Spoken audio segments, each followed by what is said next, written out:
All right, so um, I just got the most recent electric bill for the house. And so over the last few months, the electric bill's been at like $300, which seems high given it's normally like, I don't know.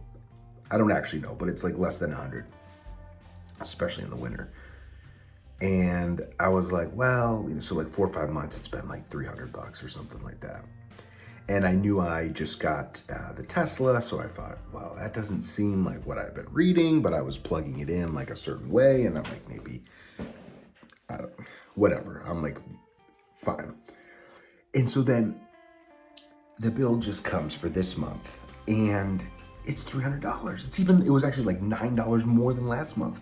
And I'm like, okay, we've been on lockdown for, I think we're in our 4th week. We adopted a little early.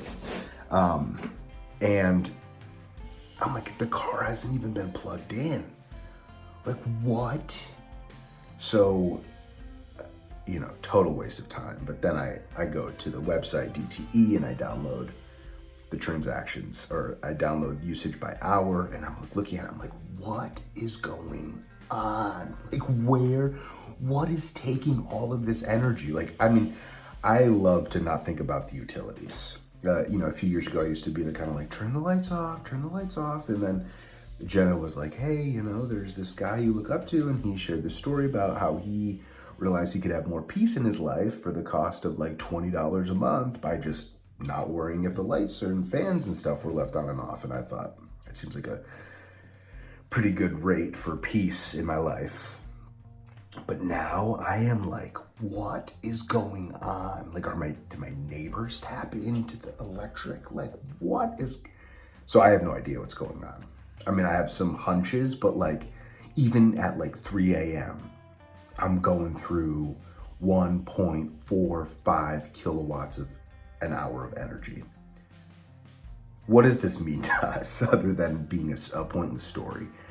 In the midst of this, like, kind of, this probably is all of like 15 minutes, this long emotional story I'm sharing, but I think that sometimes we leak energy, and just like I thought, oh, it's probably the car, oh, it's probably the car, oh, it's probably the car.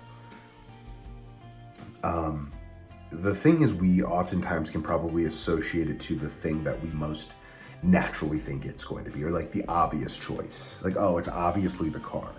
And so sometimes we can say, oh, obviously it's my job, or obviously it's this. And I guess what I'm just thinking through right now is there's clearly something that's not obvious that's going on. And maybe it's obvious if I start to look, but until I look, it's not obvious. So in this season where most of us are from home, developing new habits, new routines, dear God, I've not gone to Starbucks this long in, how old am I? Let's call it 15 years, maybe. Maybe that's, at least 12 years. I have not been to Starbucks in this long. So I now have time to do energy audits on my life and think about like what's pulling energy from me, what's giving me energy. So I guess the lesson or the thought for today is, it might not be the obvious thing that you think it is. It might not be the work project. It might not be the relational issue. It might actually be something else, because the obvious thing is maybe not always the obvious thing. And if you have any tips on what in my house, I've got some extra light bulbs. I got a lot of light bulbs in here. Could it be all my light bulbs half dimmed? Anyways. I got no idea. If you know, maybe it's the heater. Is it the heater? I'm gonna find out. Pulling energy audits, staying up all night. I'm gonna walk around with I'm not really doing that. All right, I gotta go, I'm rambling.